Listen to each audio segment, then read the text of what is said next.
Renault tõi turule täiesti uue versiooni oma väikeautost Clio ja nüüd vaatamegi, mis see endast kujutab.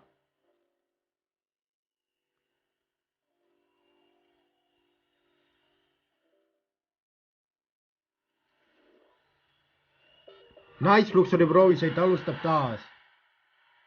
Jalakäijate ja jalgratturite tuvastusfunktsioone ja automaatne hädapidurdussüsteem, 360 kraadi kaamera ja iseparkimissüsteem.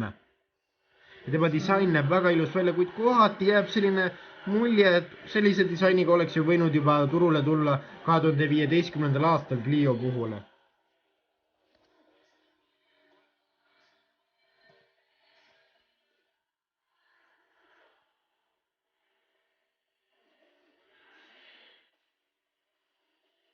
Tal on 7-tolline näidikuplokk ja 9,3-tolline multimeediasüsteem, EasyLink navigatsioonisüsteem, Bluetoothi kõnede võimalus ja muusika kuulamine oma lemmikust raadiojaamadest ja sinu telefoni rakendused on ka ilusti leitavad sealt.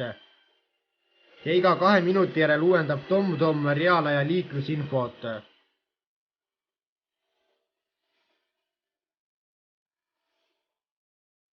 Lisavarustusse kuulub põhjaalused tervitustuled, kerekaitsepakett, mis on täitsa normaalne, et sellised asjad lisavarustuses on, kuid juhtmevaba telefonilaadija ja hea vokaalkõlarite komplekt võiks kuuluda põhivarustusse.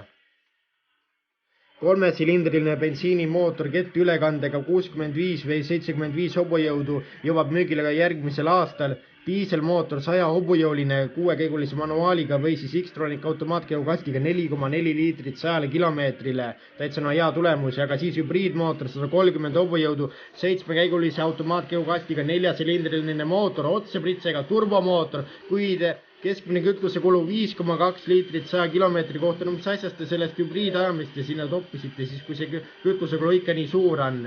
Hinnad algavad tal 10 890 eurost ja diiselversioon on ainult üks ja see maksab 16 190 eurot. Ja eelmine kuu suudeti müüa neid Euroopas 16 498 autot, mis on päris hea tulemus, arvestades ka seda, et enamik neist olid eelmise põlvkonna autod.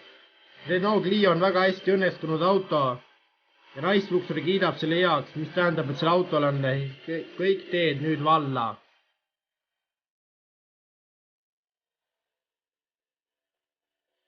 Väga hea autoga tuli Renault toime, meie kohtume teiega juba järgmisel nädalal.